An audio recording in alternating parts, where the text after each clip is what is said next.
everyone, this is Coach A. We're checking in live from the second floor of Pioneer Street Market, also known as PSM.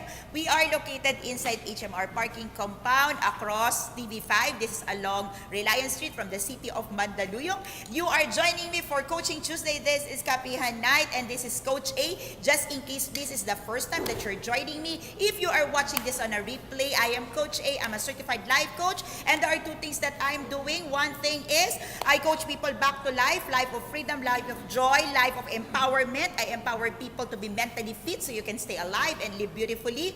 And another thing that I do is I do certification program for people who want to be a professional coach. I do it in behalf of the Life Coach Training Institute that is based in Dallas, Texas, USA. I am the global partner for Asian region, and right here, right in our coffee shop function hall, we do life coach certification program. So if you are a naturally gifted coach, if you are an accidental coach and you want to start professionalizing what you're doing in coaching right now, we invite you to join us, okay, to be a professional coach. Coach K, if you're watching, hello, good evening, okay. I believe you're in Cebu. Hello from Manila to Cebu. All right, hi Lester, if you're watching, get well soon. All right, we are inviting everyone. On November 25, we are celebrating our 1 year of existence here in the Philippines. So we are doing certification in behalf of the institute there, that is in US. Therefore, if you get certified with us right now, we are the only institute that is offering a one-on-one, face-to-face certification program with international certification and global accreditations. Now, we are excited for November 20 to 25. Our master coach and founder of the institute will be in Manila. So we're inviting people to join us. There are 2 more certification program or scheduled before her coming to Manila. That's going to be in October 20 and 27, November 3 and November 10. So we will be having a special sessions with all the certified life coaches in the house. So far right now, in 11 months, less than 11 months of operations, we have certified 72 life coaches. 72 are for graduations. All right. So if you are interested to join the tribe of professional coaches, this is Decaf Coffee Republic, the home of certified life coaches. We invite you to join us here, okay, October 20 and 27, November 3 and 10. This talk is not to promote that, so just in case you are interested to be a certified life coach, I invite you to message us either through Decaf Coffee Republic, Coach A, or Life Coach Philippines. Get in touch with Coach Rizel, 0917-586-1661. All right, so you're joining me for Kapehan Night. Kapehan Night is one of the community nights events of Decaf Coffee Republic. We do this to inspire people and help transform lives. And in Kapehan Night, we normally talk about life, career, money, relationship, anything under the sun, including the sun. But tonight, I'm going to be talking about survivorship bias. So I don't know if you have heard of it. It's survivorship, survival bias. So this is a cognitive disorder, okay? This is a cognitive bias done by psychologists, okay? Wherein what you focus on is the things that survive. All else, wala ka nang nakita. Okay, that's what we're gonna be talking about and what you can learn from understanding that all of us, okay, lahat po tayo, walang exception, kasama po si Coach A, meron po tayong survivorship bias, meron po tayong survivor bias. So, most of the time, nakatingin lang tayo dun sa nagwagi at nagtagumpay. Tama ba? Alright, tonight, I welcome on floor, certified life coaches. Okay, I think I have from batch 2, tama? Batch 2 to batch 11, we are properly represented and we have also guests on floor who are incoming coaches. Magandang gabi po sa inyong lahat. Okay. That is not a canned sound, okay? Totoo po yung sound na yan. I have people on floor, and for those of you asking, bakit hindi po yung sila nakikita? Number 1, that is their privacy, and number 2, that is the gift, that is the blessing of coming and joining me here on floor. Because before my talk, we do offline, okay? We talk to them, and then after that, we also have our sharing. And to me, personally, the beautiful part of every Tuesday and Thursday night coaching session is really to hear each and everyone's thoughts, okay, and takeaways after my sharing. Okay, so again, for those of you joining me, okay, if you just tune in, Alright? I would appreciate you will do your friends and friends. Yan. Lahat po ng kaibigan ninyo, kung anumang generations yan, kasama na po ang mga kaaway ninyo. Okay? For tonight, we're talking about survivor bias. Okay? And if you would like to bless other people, it would really be a great thing for you to start sharing this. Okay? For those of you who've been sharing our videos, my video. Thank you so much. Okay, normally po offline, after my talk, there are people who would message, who have been blessed, and there are people who would ask questions simply because they were able to watch the live through your sharing. So for those of you sharing, maraming salamat po. And for those of you checking out, paano bang makarating sa area namin? Okay, uulitin ko lang po. I wanna take this moment for all of you asking. Our coffee shop is Decaf Coffee Republic. We're inside a building, and the name of the building is Pioneer Street Market, also known as PSM. We are across TV5, the new media center of TV5, and this is inside HMR parking compound along Reliance Street. You will not miss this because this is a big and a huge parking lot. For those who are commuting, okay, you can access us conveniently through MRT Boni Station. Baba lang po kayo doon, and beside McDonald's, may mga tricycle po doon. And you just tell the tricycle, bring me to Pioneer Street or HMR. Yan. Ang HMR po ay Main Street ng Pioneer. Kami po, ang entrance po namin ay nasa Reliance Street. Okay, doon po sa mga naliligaw at nai-stress, okay, wag po kayong ma-stress. I-message nyo po si Rizel, 0917-586, okay, 0917-586-1661 para po makarating kayo dito sa Decaf Coffee Republic. So, let's proceed. Okay, I'm excited for tonight. Okay. A lot of people, pag naririnig po nila yung biases, okay, guests on floor, what comes to your mind? Bias is positive or negative? Negative, right? Okay, so for tonight, okay, what we're gonna be taking off is your negatives, your biases, okay, we'll take off from your biases and negatives, okay? Bring it there to a level wherein you can really have, okay, opportunity to make better decisions in life simply because you understand your biases. Madalas po kasi yung mga biases na yan, hindi lang po natin naiintindihan. Okay? Kaya nga po biases. Think about it. Wala naman pong tao na pagising ninyo nung umaga, sinabi niyo gusto kong maging negative. Meron ba? Wala naman po. Tama? All of us, every day of our lives, okay, regardless if you're going through tough times, if you are going through negativity, if you are being challenged, if you are, being hurt or whatever, every day of our lives, I believe lahat po tayo, bumabangon, gumigising, and we all wanted to have a beautiful day, alright? We wanted to say, hello world, thank you Lord for another beautiful day. I want this day to be beautiful, tama?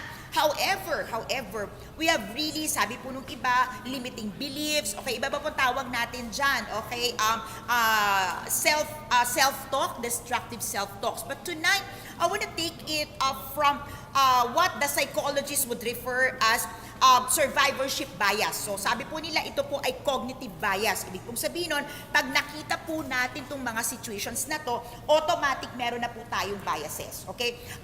I don't want to nosebleed you. Okay? Ayoko pong mahirapan kayo sa mga terminology. So what I will do is really to share examples na matatandaan po ninyo. Okay? So many times, if we flood you with a lot of terminologies, hindi na ninyo maintindihan yung sinasabi kasi iniisip nyo yung terminology, nagre-research kayo kay Google. Okay, what I'm gonna do today is share with you examples that you can pick up the biases, okay, and understand how it is affecting you.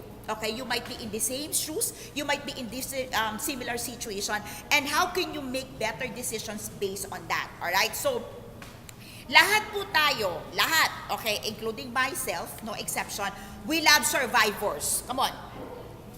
Sino dito gustong-gusto may mga survivor story? Yes. O, di ba? We wanna, meron po bang, ayan, Coach K and Coach Bell, ayan, we miss you on floor. Nasaan ba kayo? O, ayan, di ba? Maraming salamat for joining us online. Meron ba dito na pag naghahanap ka ng panonoorin mo, ng babasahin mo, alam mo gusto ko yung talunan? Meron bang ganon? That you wanna study and learn the story of defeats. Ay, sabi ko na nga ba, may iba kasi kliyente dun eh. Oo. Diba? Siya daw po, may isa pong tao dito, hinahanap niya yung talo. Nagulat. Opo, siya po yun. Pangalanan po natin siyang coach. Okay. Mamaya po ba? Wag na po, kliyente ko po kasi yan. Diba? Ganda po na mag-isip. Okay, so, generally, if you are 99.9 normal being, okay, traditional and the normal profiling, okay, we wanna learn and we wanna understand how the survivors made it. Tama po ba? Okay, so, whether nanonood tayo ng gladiator story, di ba? Whether nanonood tayo ng mga Star Wars, yan. Whether nanonood tayo ng mga real life drama, we want the survivor. Kaya nga po, meron tayong sa mga soft opera, pag nanonood po kayo ng soft opera, gustong-gusto po nyo yung mga aping-api, tapos biglang bumabangon. Sabi nga nila, babangon ako at dudurugin kita. Yung mga ganong storya, di ba? Because we all, natatawa kayo, bakit ba? Hindi nyo alam yon, kayo naman. Feeling bata po ang mga crowd ko. Parang, ano yun, coach? Hindi ko yun masyadong natandaan. Talaga lang, ha? Okay, so, we want that feeling of people breaking through the normal struggles, and sabi nga nila, habang umiigting, lalong humihirap, di ba, gustong-gusto na, yes, we made it. We want it. Right? Agree kayo doon? Ayun yung umamin kayo yun talaga. Okay, however, have you ever realized that in our desire, okay, or in our interest to know more about the survivors, okay, the story of survival, okay, we are all focused on, okay, the people that survive. Tama ba? So, ano nangyari sa mga hindi nag-survive? Kawawa naman. Ayan na, nalungkot na tayo. Oo. Anong nangyari? Okay. You notice that this bias, okay, this kind of bias, nagsisimula pa lang po ako, okay, this kind of bias lead us to our way of thinking personally and professionally and even in business. Alright? We always focus on the survivors. Okay? Paano ka nag-survive and everything. As if, kung hindi ka nakarating sa finish line, hindi ka survivor. Okay. Tama. Di ba? So, it's either you get to the finish line or you didn't get to the finish line, all or nothing, talo ka. You're not surviving. Tama po ba? Are you getting the point? We tend to forget all other things. Nakatutok lang po tayo dun sa nag-survive or if our objectives are met. Okay? So, pag nakuha yung objectives mo, all the rest that fall short of your objectives didn't make it. Tama? Ang survivor sa'yo, okay, the survivor bias works with, eto yung objectives ko, eto yung gusto kong makita, pag nakita ko, then I made it. Alright? So, are you ready? Kanina, we have one guest, no? Sabi nga po nila, if you don't understand, o lahat po tayo may survivor bias. However, I want to take off, I'm not a medical practitioner, I'm a life coach, okay? I'm not a psychologist, but I want you to understand that this is actually a cognitive bias, okay? And psychologists knows this as survivor bias. Hindi po, galing po itong survivor bias to from a psychology study. Sa kanila po to. At ang sinasabi po nila, this kind of cognitive bias cloud our judgment of things. Kasi nga, bias ka na. Okay? It cloud your judgment, okay? And it disable your ability and capacity to look at things in a holistic. Kasi kung ano lang yung bias mo, dun ka lang nakatingin. Alright? We have one guest, okay, who started kanina by sharing, when I asked if you know about survivor bias, which is, I think, common po if you search the internet, ang lalabas po ngayon is the story of the World War II planes. Alright? So, this was by Abraham Wald. Okay, madali po nyo makita. Okay, pero mamaya nyo na po i-check. Ikukwento ko na lang po sa inyo. Okay, so this one is actually, okay, this one is a story, okay? Ano po yung story? During the World War II, okay, yung mga survivor planes, alright, syempre survivor, nakabalik. Okay, nakabalik sila sa camp, okay? And they studied the planes, okay, kasi nga nag-survive sila. They studied the planes at nakita po nila na yung mga bullets, all right, would be on the tail and on the wings, all right? So, practically, okay, they wanted to create the armor. The armor po is the metallic shielding, okay? The metallic shield. So, ang naging mindset po nila, okay, so lahat pala ng tinatamaan na sa tail, lahat pala ng tinatamaan na sa wings, let's strengthen the armor of the tail, okay, and the wings. Alright? Kasi po, ang inaral nila ay yung nakabalik. Okay? Now, one of the study, or one of the learnings, okay, that I want you to look at this story is the danger of the unseen. Okay? Why? Nakabalik po yung planes. Okay? The planes were able to return on camp and there were all the bullets, okay, on the tail end and on the wings. And now all the armor plating, okay, were created to double the protections on this area. But according to Abraham Wald, he said, what they miss to see, all right, when he gets into the picture is, okay, aren't we supposed to be strengthening, all right, the defense on the area ng mga hindi nakabalik? Hindi nga sila nakabalik eh. Hindi ba dapat? Isn't it just right that we have looked into what happened doon sa hindi nakabalik? But we were just focused on the survivor. To begin with, they already survived.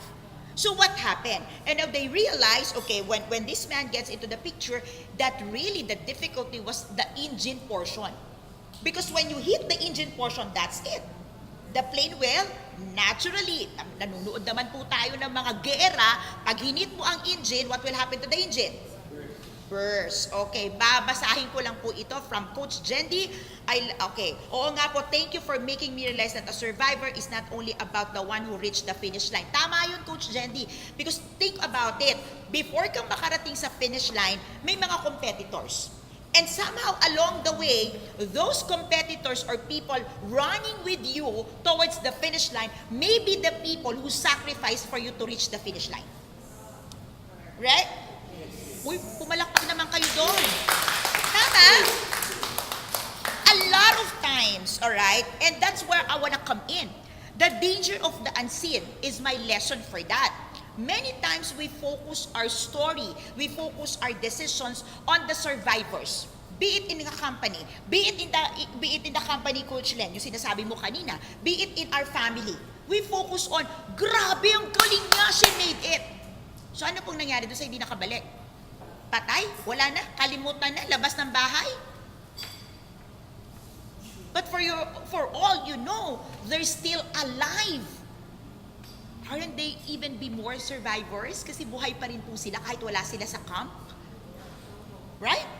So, what happens is, we miss to appreciate, but it's okay, I don't want to deal with the appreciations. But what I wanted to dwell now is the danger of the unseen. What is the danger of the unseen? Because you don't get to see, alright, really the damaging portions. You don't get to address them. Right? So, because the focus was on the tail, the focus was on the wings of the plane, they miss to take care of the engine. Hindi po ba ganun din ang nangyayari sa pamilya natin? Yung mga bumabalik sa bahay, sila po yung inaalagaan natin. All our focus are on there. What about the people outside of our home? The people outside our camp? Same in business. We focus on every performer. And then, dito ako, I'll give all my best to the performer. I'll give all my efforts to the performer because the person is performing. Yes, that's right. But don't you want to look into why a person is not performing? Isn't it? That's why in life coaching, we always say, we look at the greatest potential of the person. We focus on their strength. We focus on what they can do. Because maybe they're not able to come back yet, but they're still out there flying. Maybe they're not yet in your camp, but they are doing their mighty works. But you have forgotten about them. Or you dismiss the fact that they exist. And yung mga hindi nakabalik, think about it. Possible pong hindi nakabalik, pero baka po mas matagal ang inilipad. Okay? Because if you dig deeper in this story, there are planes, alright, na hindi po nakabalik sa camp, but they survive longer. Mas matagal po silang nasa gera, mas matagal bago po sila nabaril. So, think about it. Aren't they survivors? Simply because hindi sila nakabalik, hindi sila survivor, at hindi natin tiningnan yung needs nila. Alright? So, in every battle line, whether it's your life, your personal, whether it's your business, be it your corporate job, think about your unseen. Your unseen. 'Di ba? Madalas po, nilalapitan lang po natin yung mga sikat, 'di ba? Hindi naman talaga natin sila malapitan. Sino po ang nalalapitan natin? Yung hindi masyadong sikat.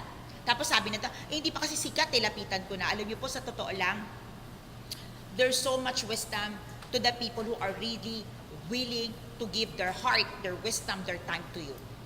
Diba? Many times, nakatingin po tayo doon sa mga lumilipad na mga celebrity. Diba?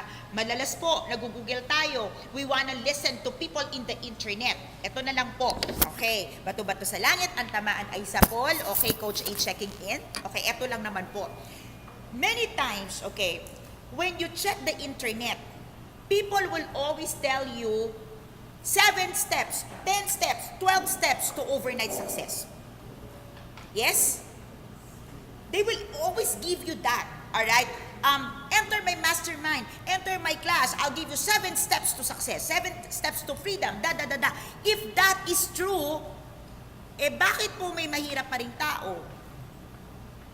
Think about it. Tama? But here's the thing. As a human being, okay, we normally look into the people who are 1,000 miles and stars away from us when in fact there are real people just beside you. Baka po yung katabi nyo ngayon yung hero eh. Tignan nyo po. Yeah. Diba? But here you are, alright, you wanna go and you wanna go to a seminar. That's why in here po, every time I do my talks, I always encourage everyone, please don't leave the place without knowing someone else. Yeah, I appreciate you learn from me, but each and every of the stories are equally important. After my talk, actually, I'm really challenging myself to lessen my hour of talk because normally people would just leave because it's already late. But really, the beautiful part is you hear the takeaway from each others. Kasi think about it. I'm coming in with inputs and then you process it and then you share it with the team. Mas powerful po yun. Kasi na-process mo na. Alright? So, think about it. The person, if you're watching right now, I might be even far from you, although I'm a message away, but maybe in your household, maybe in your office, there are heroes. Right? You wanna Google and you wanna listen to X and X because they made this, but you don't know them. You don't know their stories. You don't know their sacrifices. Why don't you listen to the people next to you who made it through? Why don't you learn from the people maybe not grandeur, maybe doesn't have the millions, you don't know, alright, but, okay, you don't know, ha? Minsan yan, hindi mo alam, may milyon, ha? You don't know, okay, so don't judge. Maybe the next person, alright, is just waiting to hear your story, just waiting to hear your business plan, just waiting to hear your heart, and that person is ready to partner with you. But because you're there, you keep searching for great men and women of history. Hey, great men and women are great, good, but do they know you? Will they stoop down and help you? No. But right now, right here, hingian mo yung katabi mo ng 5 piso, bibigyan ka niyan.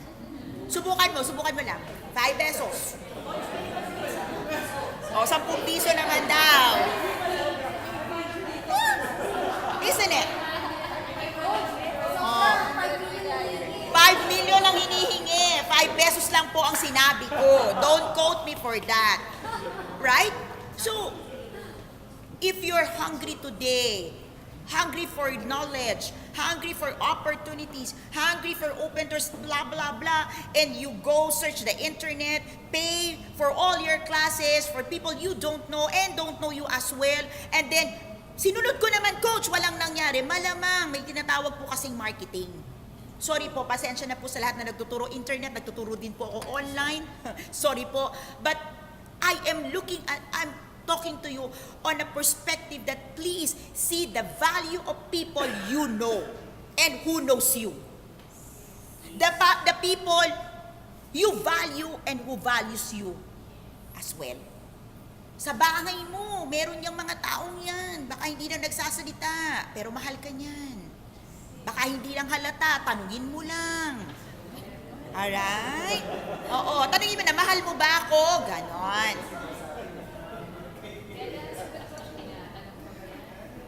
Kung ayaw magsalita, di tanungin mo na. Wala namang mo. Alam naman, tanungin mo yung mga speaker online. Hello, speaker, mahal mo ba ako? Hindi ka sasagutin mo. There are people within you who are survival themselves. You don't see them shining, okay? Siguro po dahil feeling mo wala pa sila sa dulo. Pag nakarating po yun sa dulo, hindi nyo na makikita kasi naiwan na kayo. Diba? That's the danger of the unseen. Alright? Ito po yan. It's funny when we cannot appreciate the people around us, the people in our community, the people in our family, and yet, alright, pag may mga dumating na banyaga, may dumating na bago, ibang tao and all, palakpak ka ng palakpak, pero mas magaling pa yung katabi mo. Tama? Tama, palakpak ka yung katabi mo, galing kaya niyan. You know, in this place, ang haba, hindi ko mababasa, okay. Coach, hindi ko lalo mababasa kasi tinaup mo diba? Oo, parang ayaw niya babasa, basahin natin mahaba. Oo. Sabi niya, based on experience, the opposite can be true as well. We focus on cheering and congratulating the person who's struggling to survive, and sometimes we forget the achievers because we get used to them hitting the goals because we thought they no longer need cheering on and affirmation. It's parallel to the story of the prodigal son. Miss Rhea, sasagutin po kita dahil mamaya nandun po yan sa isang kwento ko. Yan. Tama naman po ang sinabi ninyo. Yan. Oo. Ito naman siya yung lagi kayo nakatingin doon sa struggling. Paano naman ang nag-survive? Nandito po yan mamaya. Yan. Okay. So, pero yun nga po, di ba? Dahil nga po, dahil nga po survivorship bias ang pinag-uusapan natin. Your bias over the survivors. Doon po tayo nakatingin. Pero tama po kayo, Miss Rhea, totoo naman po yung sinasabi ninyo. Alright, can we move on? Yes. Okay, tanong mo yung katabi mo kung okay pa siya. Okay ka pa ba? Okay. Okay. Wow, nasa decaf. Okay. I want to share with you, nasa decaf daw po kasi siya, kaya okay siya. You know, the reason why, there's a lot of people who would message us and wanted to do talks in our coffee shop, wanted to do their sharing and all. And you know, the reason why we are very conservative with that, sa lahat po na nagme-message sa inyo, because right now, right here, we have 72 life coaches in the house, and we would like to honor our coaches. So our coaches have something to share, the people in the house have something to give to you, so why do we have to invite other people? Right?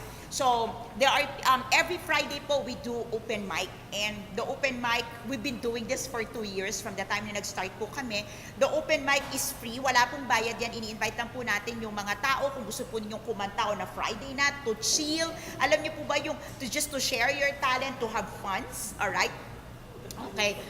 Okay, mamaya na yan. Okay, dito muna ako. Alright? So, most of the time, di ba po, we do live, nila-live po namin yung mga kumakanta. Kung nanonood po kayo ng Friday open mic namin, may nakikita po kayo mga kumakanta. Yung mga ibang kumakanta po doon, medyo sintonado. Yung iba pong kumakanta doon, medyo parang saan nang galing, ganon, di ba? And not just once, no? We would always hear and we would always receive proposal from banda. Alright, banda. They will tell us, they will message me, Coach, would you like me to sing? Would you like me to perform? Would you like us to do this, this, and this? We can collaborate, we can exit and all. And I will always say, you're not getting the point. Yes, thank you.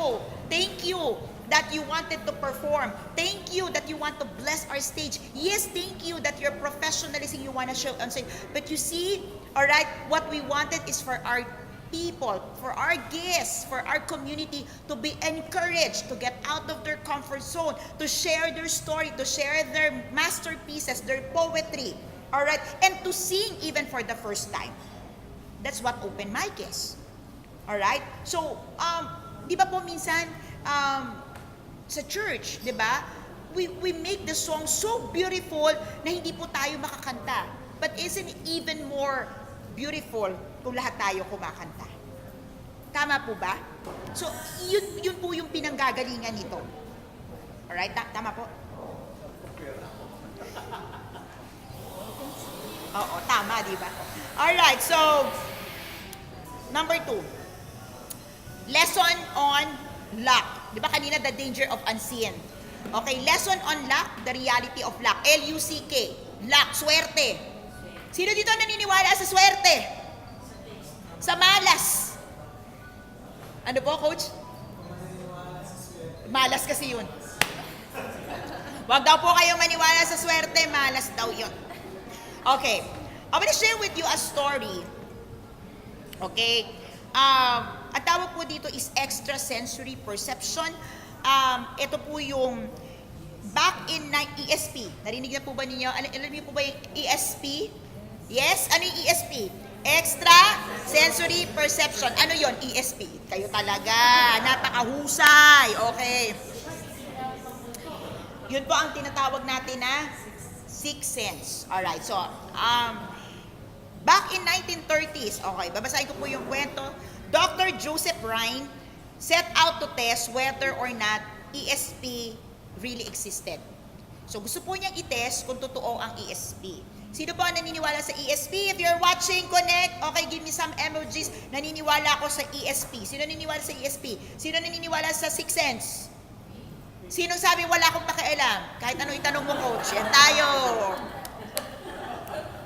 Alright, ayan. Basta ako magsusulat. Basta may pakialam din po tayo, di ba? Para sumaya ang buhay. Alright. Back in 1930s, okay, Dr. Joseph Rhine set out to test whether or not ESP is actually true. Okay, to figure this out, he tested whether someone could successfully guess the order of a shuffle deck cards. Okay, Toffee, you're watching sana. Nandito ka sa taas. We miss you here. Okay, si Toffee po ay isa sa mga tenants po namin sa baba na maraming pagkain na masasarap. Hanapin niyo po dyan si Toffee. O yan, yung gwapong mama dyan. Okay. O, alam niyo, ang dami po niya kasing store. Baka mali po ang masabi ko, magalit pa. Basta po si Toffee nasa baba. Hi, Toffee. Okay. Tinest po niya. Okay. So, sabi niya, gusto kong i-test kung meron talagang ESP. And to do this, he wanted to see, okay, if the people can guess the shuffled cards. Alam po niyo yung cards? Okay, cards. Okay.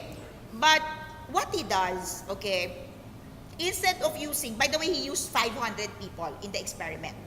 What he did, instead of using the usual cards, anong tawag niyo po ba doon? Yung baraha? Playing cards. Okay. Instead of using playing cards, he used a different or specially designed card. So sinigurado niya talagang hindi nyo kabisado yung spade. Yun yun, di ba? Spade, flowers, heart. So sinigurado niya talagang hindi alam ng 500. Okay. And so he gave it to them and run through the experiment, okay, that, okay, out of the 500, who can guess the order of the 5 cards. After that, yung nakuha yung order, move to the second, move hanggang naubos. Okay? Pero may natira. May natira. At the end of the experiment, sabi niya, ESP existed. Agree, disagree? Ulitin ko yung kwento. Pambihira kayo. Cards talaga yan. Yan ang biases nyo. Dahil nagkwento ko, ang pinakinggan, hindi yung theory. Kayo talaga. Okay? there's an experiment, okay, to test the ESP, and there were a group of 500 people were given a cards, and they were asked kung mahuhulaan po nila the order, okay, they can guess the order of the cards. And obviously, okay, the first batch, the first run had it, and then those that was able to make it move to the next level and move until at the end of the day, there were people who were able really to make it. So, meron po talagang mga tao na nakahula perfectly. Ibig sabihin, kung sinabi po natin 10 times yan, 20 times yan, they were able to make it.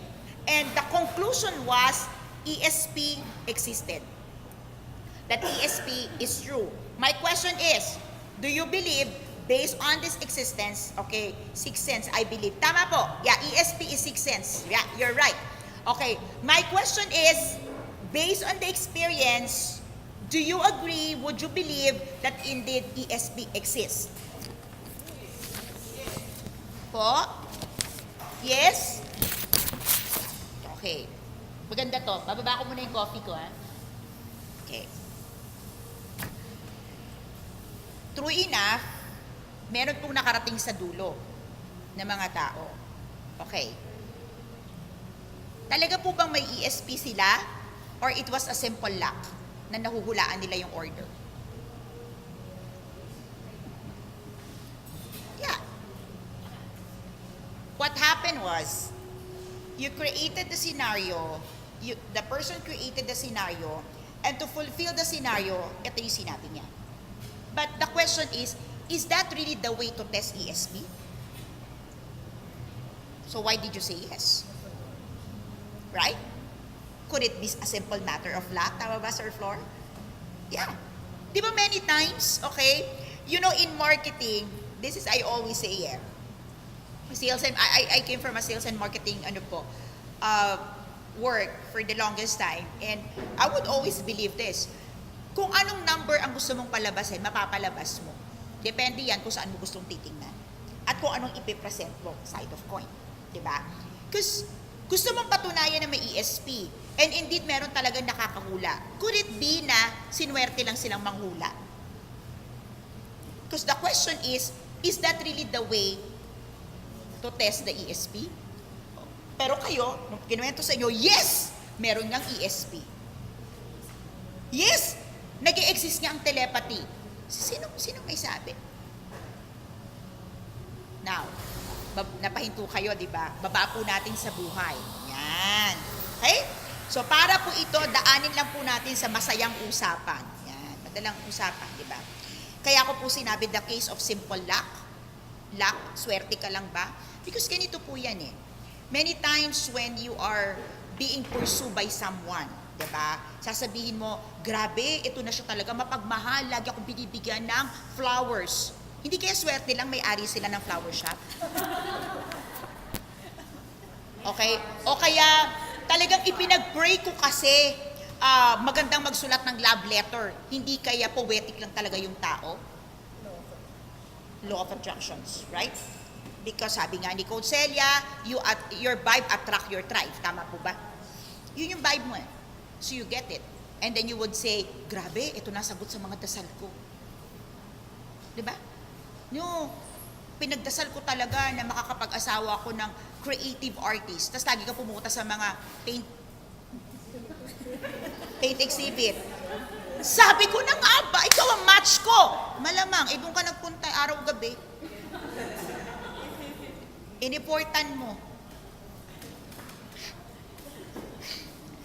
Are you getting that bias?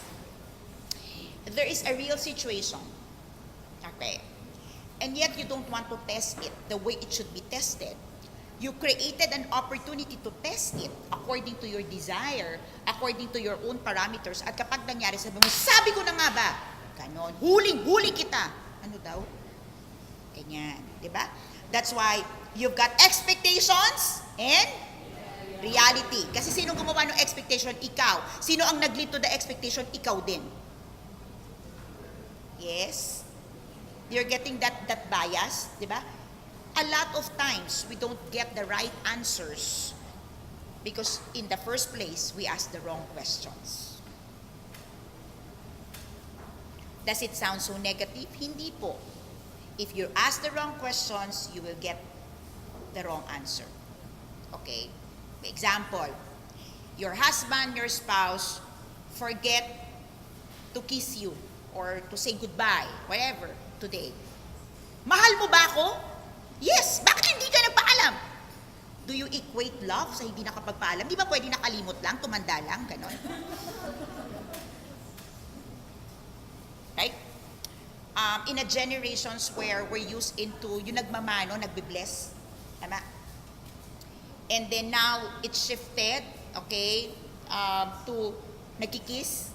Okay, hello Tyler, okay, we have Hailey here, diba? Tama? Di naman na sila nagbe-bless, nagkikiss yung mga bata. Walang respeto, walang urbanidad, bastos. Sino pong may sabi? Hindi po ba yung naisip na nagpalit na po? Pero yun pa rin yung sign of respect. Right? So, the parameters, kayo po kasi yung nag-set. Kaya hindi po ninyo makuha yung gusto ninyo. Diba? Some people would say, I'm a failure. I've never succeeded on something. I never did well on something. Nasaan yung barometer ba ng success? Baka naman hindi mo po alam na nag-succeed ka na kasi hindi mo po naman ginage ko ano yung success. Tama? Pag tinanong po nila kayo, okay, you have a business. So how's the business? Ano pong ibig sabihin ng how's the business? Operational, kumikita, surviving, expanding.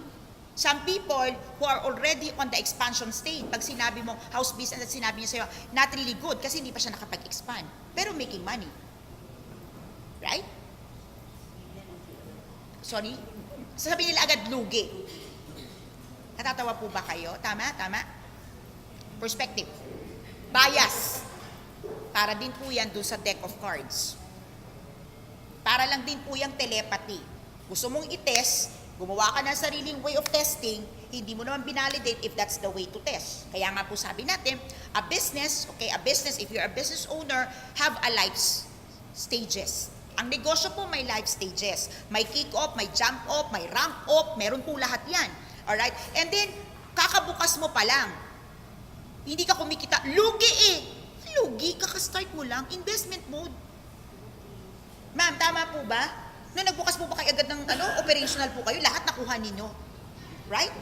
But a normal person will tell you, di lugi ka. Meron pang ganitong tanong Hindi, ang tinatanong ko, nakakapagpasweldo ka ba?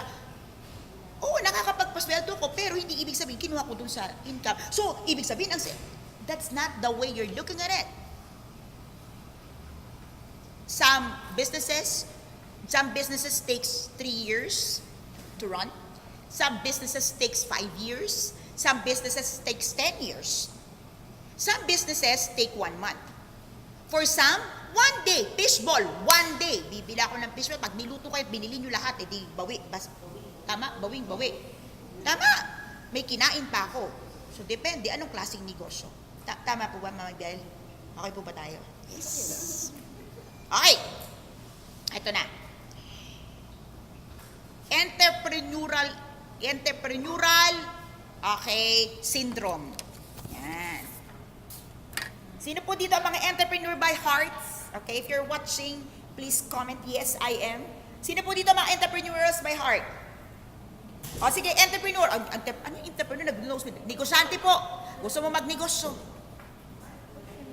O, di ba? Di ba? Okay.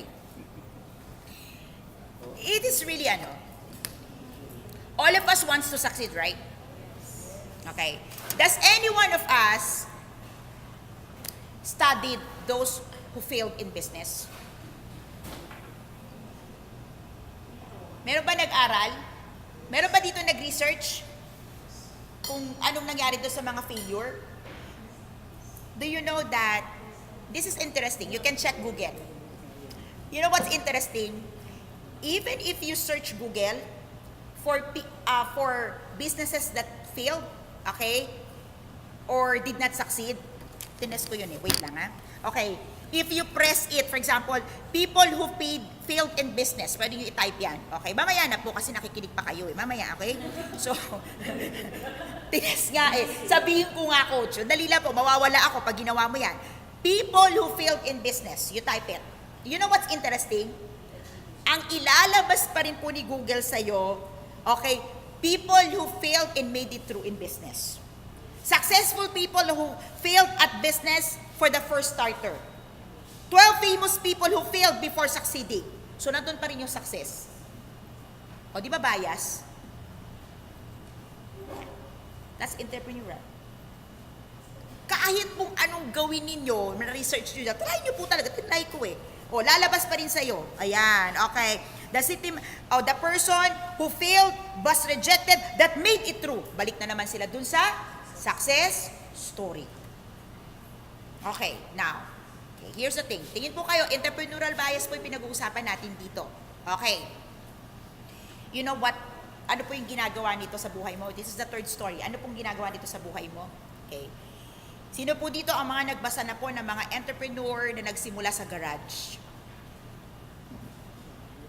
Kayo po ba yan? Okay. And then, sasabihin mo, siya nga, sa garahe lang, yumaman. Okay. Marami po nagsimula sa garahe, mahirap pa rin ngayon. But we got this bias that when you read through these entrepreneurial stories, okay, you can start a business in the garage and you will still succeed. Because you've got stories of business owners who started in the garage and make it through. Hindi po lahat na nagsimula sa garage, naging matagumpay. Pwede din yan sa... Anong gusto mong sabihin? Sige, bigyan kita ng pagkakataong magsalita.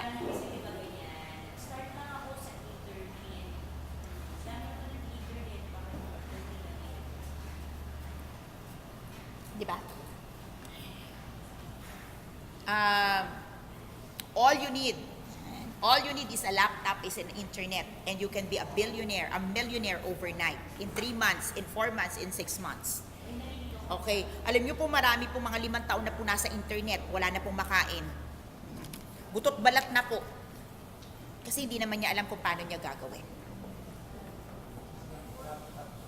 Puro laptop, nangutang na ng laptop at hindi ako nagkapera. Kasi ano ba dapat gawin sa laptop? Ipin ang Facebook mo. Talagang wala. Okay, ito pa. Di ba? Go Facebook Live! Okay? And convert your sales 100%. Nanood ka naman. Paano mo gagawin? Paano mo gagawin? Ginaya mo na lahat. Hindi mo pa rin napanood. Hindi mo nag-try na po ko niyan. Both libre at may bayad. Hindi naman niya sinabi talaga kung paano siya yumaman. Kinuwentuhan ka ng ginawa niya, hindi naman siya yumaman. Bato-bato sa langit, ang tamaan po ay sapot. Ito na lang po. Kung kayo po ay manunood at kayo po ay susunod, kung kayo po ay maglalong-lalo na po kung kayo po ay magbabayad, please test po bago po kayo mag-respond. Okay? Sasabihin ko po ito ng Tagalog, no? Kasi meron po tayong mga international viewers. Sasabihin ko po ito ng Tagalog. Bago po kayo magbayad doon sa mga banyaga o kahit po yung mga kababayan natin who promise heaven, earth, moon, sun, ganyan. Tingnan nyo po talaga. For example, if they're promising you that, okay, learn my course, study and enroll my course, and be a millionaire in 3 months. Ang tanong po, milyonaryo ba yung tao? Tama ba ako? Tama ba ako, Coach Sherry? Si Coach negosyante to. Tama, di ba? Parang, milyonaryo ba siya ngayon? Tama? Kung nangungutang po yung tao ngayon, bakit po kayo mag-aaral sa kanya? Milyonaryo sa utang. Tama po? So, in all due respect to all the speakers and to all the people who sharing, it would really be great if we share what we are living, who we are. Kasi po nakakaawa naman po yung mga taong nagbabayad at nagtitiwala sa atin. You know, I teach people online. I also have online courses for entrepreneurs. And a lot of people are desperate to make it through life, lalo na po yung mga transition, lalo na po yung mga gustong from corporate na pagod, na burnout, at gusto na po nila talagang magsarili. Ano man tawag yun doon? Mag-freelance and everything. And they watch you. They put their hope in you. They believe in you. Please, ganito na lang po. Either we are being blessed, then let's be truthful what we share. If naman we're still struggling, huwag po tayo mag-share sa kanila nang hindi pa po natin napapatunayan. Kasi po, kung kailangan natin ng pera, huwag na po tayo magpahirap ng ibang tao. Diba? Let's believe that there are a lot of ways that can help you. And sidetrack lang po ito, okay? If you need assistance, if you need help, if you need some guidance, punta lang po kayo dito sa coffee shop. We will help you. We offer free assessment, free coaching to people. Tutulungan po namin kayo. You don't even have to pay us for that. So, dun lang po sa mga pinagkakakitaan po ang mga taong walang alam. Maawa po kayo sa kanila. This is just a personal appeal. God have given us and blessed us the opportunity to teach. Let's be a good steward to that. Ituro lang po natin yung naputunayan na po nating totoo. It's always been my principle. Most of the people who've been attending my class and the people who knows me, this is my 3rd decades in the industry, hindi po talaga ako nagtuturo ng isang bagay na hindi ko pa napapatunayan. Kasi sayang naman po yung pagtitiwala ng mga tao. Take it one step at a time. You know, if you teach about financial literacy, financial freedom, ano ba yung mga terms nyo dyan, be sure that you are already financially free. Ano ba? Financially stable. Yung matawag doon? Financially stable, di ba? Hindi ko po sinasabing mayaman. Tama ba, Coach Claire, di ba? Yung at least tama. Yun, di ba, na parang, oo, hindi ka pa mayaman, but at least you've got the get on us. Okay, nandun ka talaga. If you talk about relationship, okay, it would really be great that you are a testimony of a relationship that is working. Not because it's free from flaws, wala pong ganon, not because it is perfect, but really you are living at work a relationship that working at this point in time through the challenges. All right. If you wanna share about freelancing, okay, be sure that you are a freelance now. Diba? If you, like for example, si Coach Shell wanted to teach the OFW starting over again, yun yung gusto ni Coach Mel. Well, she made it kasi she used to be an OFW.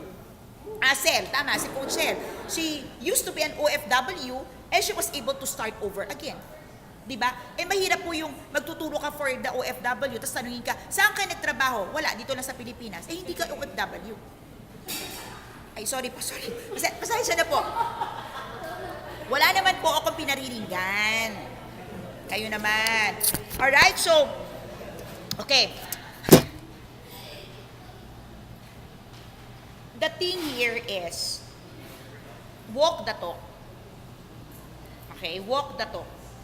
Kasi, baka po ang kinukwento lang ninyo is the case of entrepreneurs na pinapakita lang ninyo ay the success story. But truth of the matter, mas marami po yung failure now. So, Coach, yung failure lang ang titingnan natin? Hindi po. Ito po yung kinukwento ka na Miss Rhea, ito yung point ko, di ba? Di ba? Sabihin natin, o yung failure lang yung titingnan natin, hindi na natin titingnan yung mga successful. Hindi po yun yung point. Ang point po natin doon, ano po ba talaga yung kwento na pagiging successful? I'll take it from here, Miss Rhea. Okay, sa lahat po ng mga successful na tao, ang hindi po nila tinitingnan na kwento ay yung untold story of the success. And what is the part of our untold story? Yung ano po yung untold story? Ano po yung untold part of our success story? Our failures. I believe you will agree with me. Let me repeat that. The untold story of our success is our failures. Yun po yun. May failures po tayo.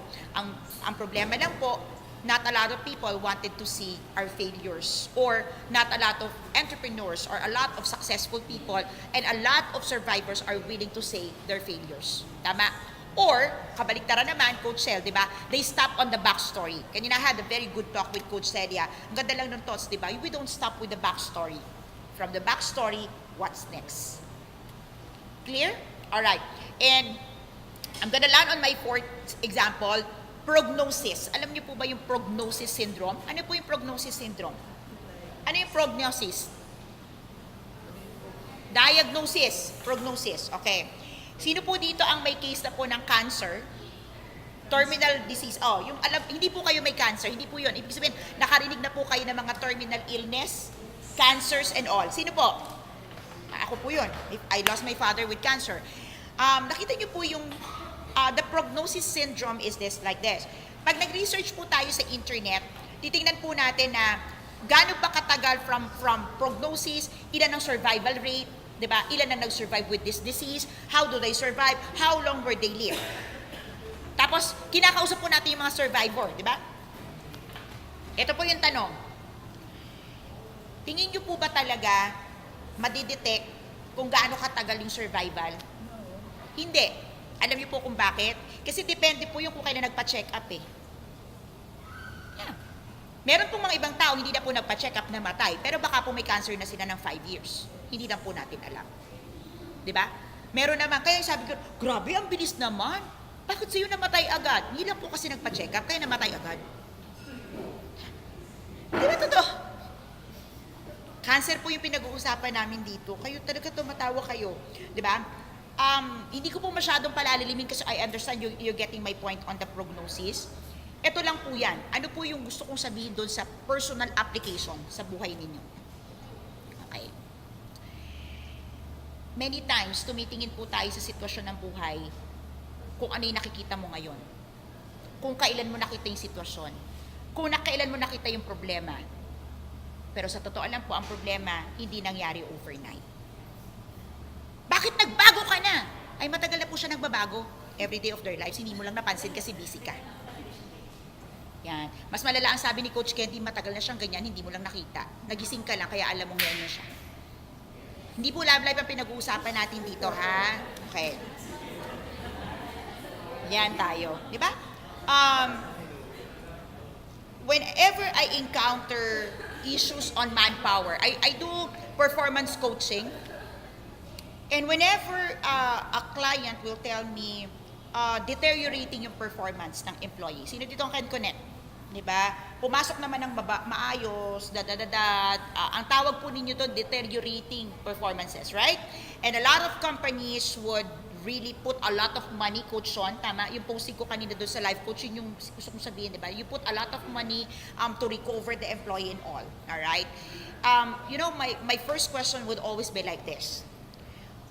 When you hired that person to begin with, did you hire the right person for the right job, with the right qualification, and with the right attitude for progress and for challenges?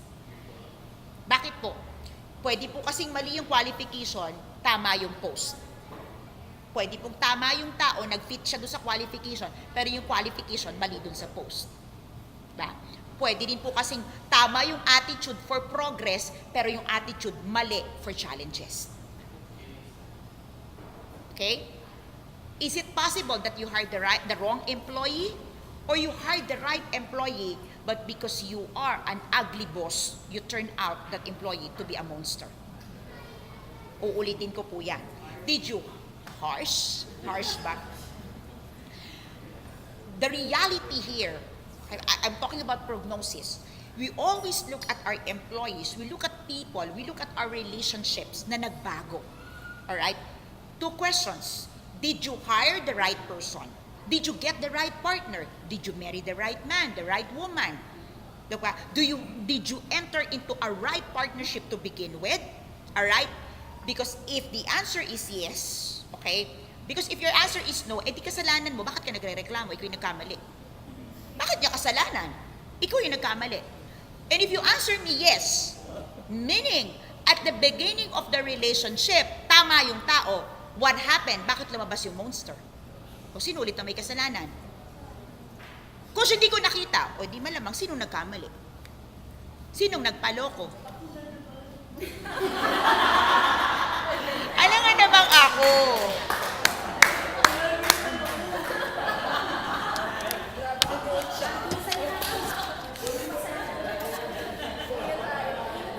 Tama ba? The very reason, kaya po ako sa inyo nakatingin, kasi may mga tumatama-tama dito, pero may mga tao po na pumalakpak nga kayo para alam na may kasama ako. Madami po akong kasama dito, nakakatuwa. Ang ending, ako na naman, sino? Alam nga naman po ako. Landing on my fifth. Okay, landing on my fifth. Okay, ito na. Okay naman, nakuha niyo yung prognosis, di ba? 5 na. On my fifth. Okay na, mamamaalam na ako kayo talaga. Okay. Is it customer service or customer denial? Customer service or customer denial? Okay. What is customer service? Okay. A person who complains, who express their sentiments, and you explain. Right? And you pacify. Tama? Sa lahat po ng negosyante dito at may trabaho, di ba ganun yun? Customer service, when we talk about customer service, is people who express their disappointments and ano ginawa mo? Inappease. Yon. Ang tawag mo doon ay customer service. Okay. Is it customer service or customer denial? Kasi nakatutok po kayo sa nagreklamo. Paano yung mga hindi nagreklamo? Paano yung mga customers na walang sinabi? Umalis, inunawa ka at sinabing, alright, hindi na lang ako babalik. Paano yung mga customers na loyal, maybe unhappy, pero bumabalik? Did you ever care to see what they say? That's customer denial. You deny the very customer of their privileges to be served well simply because they're not complaining.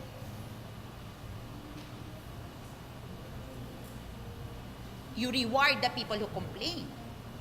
But what about the people? Yung pinagtsatsagaan ka. Ouch!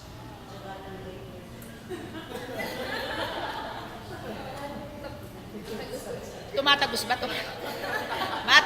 Tumatagos!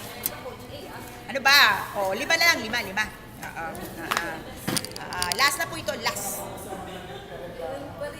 Oo. Actually, 7 po ito, pero 5 lang po ang gusto kong sabihin. Kasi nung na-review ko po yung dalawa, wag na po. Oh, medyo malalim. So, dun po sa nagbasa, baka po may mag-comment, Coach, sinabi mo, 7, hindi totoo. I-message nyo po ako, bibigay ko po yung dalawa. Medyo yung dalawa, kailangan po ng malalim-lalim na illustration. Oo, wag po natin gawin yan dito. Okay, medyo sensitive po. That's why I'm not sharing the 2 more. But if you're interested with the 2, message mo lang ako, i-share ko sa'yo. Alright, so, balikan ko po yung customer denial. Hinuli ko siya dahil masakit. Ginamit ko lang po yan sa negosyo, pero di ba ganun din po tayo sa relasyon?